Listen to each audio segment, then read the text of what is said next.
اس وقت جو جنگ ہمارے اوپر مسلط کی گئی ہے، جس نے ہماری تہذیب کو بھی متاثر کیا ہے اور ہمارے عقائد نظریات کے اندر بھی تشکیک پیدا کر دی ہے۔ ویسے تو ایک زمانے میں اتنے بڑے بڑے حملے تھے، یہ معتزلہ کا حملہ کوئی چھوٹا حملہ نہیں تھا۔ 3 بادشاہتیں ان کے زیر اثر رہی۔ آپ نے یہ کہانیاں پڑھی ہوئی ہیں کہ امام اعظم ابو حنیفہ کی وفات جیل میں ہوئی تھی۔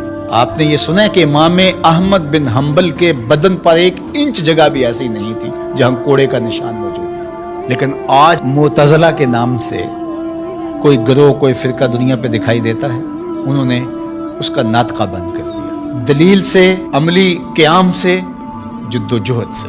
مرجیہ تھے، لا ادریہ تھے، اندیہ تھے۔ اب آپ کو یہ غیر مانوس لفظ لگ رہے ہوں گے، کیا قدریہ، کیا جبریہ، کیا معتزلہ۔ ایک زمانے میں ان کا طوطی بولتا تھا، باطنیوں کا طوطی بولتا تھا، کرامتا کا طوطی بولتا تھا۔ یہ اتنے غالب آگے تھے کرامتی کہ طاہر کرامتی نے کعبۃ اللہ سے حجر اسود کو نکال لیا اور کئی سال تک کعبۃ اللہ بغیر حجر اسود کے رہا۔ لیکن وہ زمانہ تھا کہ پھر بھی لوگوں نے قربانیاں دی، لوگوں نے علمی محاکمے کیے، علماء نے تدبیریں کی، سلاطین اسلام کھڑے ہوئے اور مقابلہ کر کے اسلام کی اس قوت رفتہ کو بحال کیا۔ اس وقت جو سب سے بڑا حملہ ہمارے اوپر ہے وہ لادینیت کا حملہ ہے، الہاد جدید کا حملہ ہے۔ اس وقت دنیا کی لادین قوتیں الکفر ملت واحدہ کی شکل کے اندر کھربوں روپے خرچ کر رہے ہیں کہ مسلمانوں کو کافر تو نہیں بنایا جا سکتا، لیکن ان کو تشکیک میں مبتلا کر دیا جائے، ان کو مسلمان بھی نہ رہنے دیا جائے،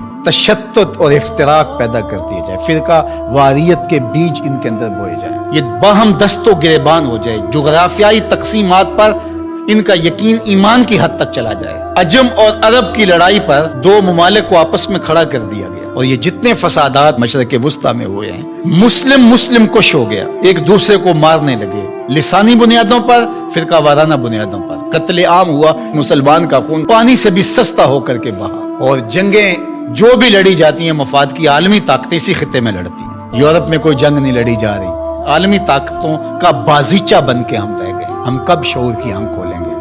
کب ہم بالغ ہوں گے؟ کب بڑے ہوں گے؟ اور اس وقت الہاد جدید کا فتنہ جو ہے وہ سر چڑھ کے بول رہا ہے، اور ان کا سب سے بڑا وار اقلیت پسندی کا نعرہ لگاتے ہیں کہ جو چیز ہے جی اس کو عقل ہی نہیں مانتی تو ہم کس طرح تسلیم کریں۔ اور اس میں سب سے بڑا حملہ جو ان کا معجزے پر ہے، جو کہتے ہیں کہ معجزہ جو ہے یہ نہیں ہوتا، وہی پر حملہ ہے، کیونکہ یہ بنیادوں کو ڈھا دیا جائے گا تو عمارت خود بخود گر جائے گی نیچے۔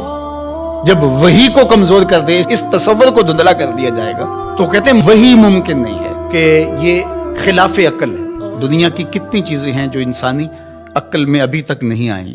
آج سائنس اور ٹیکنالوجی کی سلطنت ہے پوری دنیا کے اوپر، اور اس کے ذریعے سے آپ کہتے ہیں جی بس آج تو جو تجربات کی روشنی میں چیز حاصل ہوگی اسی کو مانیں گے، اور اس کے علاوہ جو سمجھدار ہے، پڑھا لکھا شخص ہے، دانشور ہے، وہ کس طرح اس کو مان سکتا ہے جو عقل انسانی میں یہ چیز نہیں آتی ہے، جبکہ یہ خود ہی مانتے ہیں کہ انسانی عقل ابھی تک 5% یا 6% استعمال ہوئی ہے، باقی 94-95% انسانی عقل سے بھی اتنا کام نہیں لیا گیا، ابھی سپیر پڑی ہوئی ہے۔ اور وہ دعویٰ کر رہا ہے پیغمبروں پر ہونے والی وحی پر اور وہ معجزات پر۔ اللہ اکبر! جبکہ بہت ساری ایسی چیزیں ہیں جو معجزات کی دنیا کی مسلمہ ہیں اور انسانی تاریخ اس کا انکار نہیں کرتی، جس میں حضرت عیسیٰ علیہ السلام کی بغیر باپ کے ولادت ہے، اور آج دنیا کے لوگ اس بات کو مانتے ہیں۔ اب مجھے بتایا جائے کیا عقل انسانی اس کو قبول کرتی ہے؟ لیکن دنیا مان رہی ہے۔ فرعون کی باڈی کے بارے میں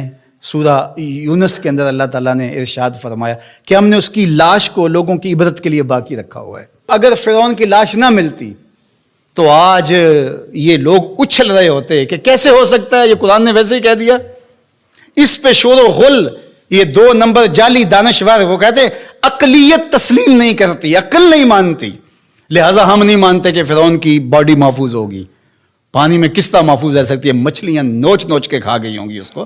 یہ کٹھ ملا، یہ پرانے لوگ یہ کیا کہانیاں بیان کر رہے ہیں؟ کیسے ہو سکتا ہے؟ قرآن کے نزول سے 2000 سال پہلے کا واقعہ تھا، اور پھر نزول کے بعد 1250-1300 سال تک یہ سلسلہ باقی رہا۔ تشکک، عقلیت پسندی کے بخیوں جڑ کے رکھ دیتی ہیں یہ چیزیں اگر غور کیا جائے۔ تو کہتے ہیں کہ یہ ممکن نہیں ہے. تو معراج کے واقعہ کا انکار بھی اس لیے کیا جاتا ہے. معجزہ ایک زندہ حقیقت ہے، اور میرے اور آپ کے آقا و مولا کا سب سے بڑا معجزہ قرآن ہے، اور دوسرا بڑا معجزہ جو میرے حضور کو دیا گیا وہ معجزہ معراج ہے.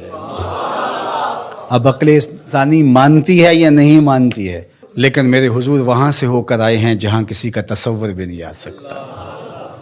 اللہ اکبر. سی معراج راز محبتاں دا نہیں سی کسے دی سمجھ وچ آن والا، سدیا طالب تے گیا مطلوب ہوتے، جبرائیل سی صد لے جان والا، بازے آخ دے بن دروازیاں تو کیویں پہنچیا عرش تے جان والا، ابر عقل نو ایتھے دخل کیے، جانے جان والا یا لے جان والا.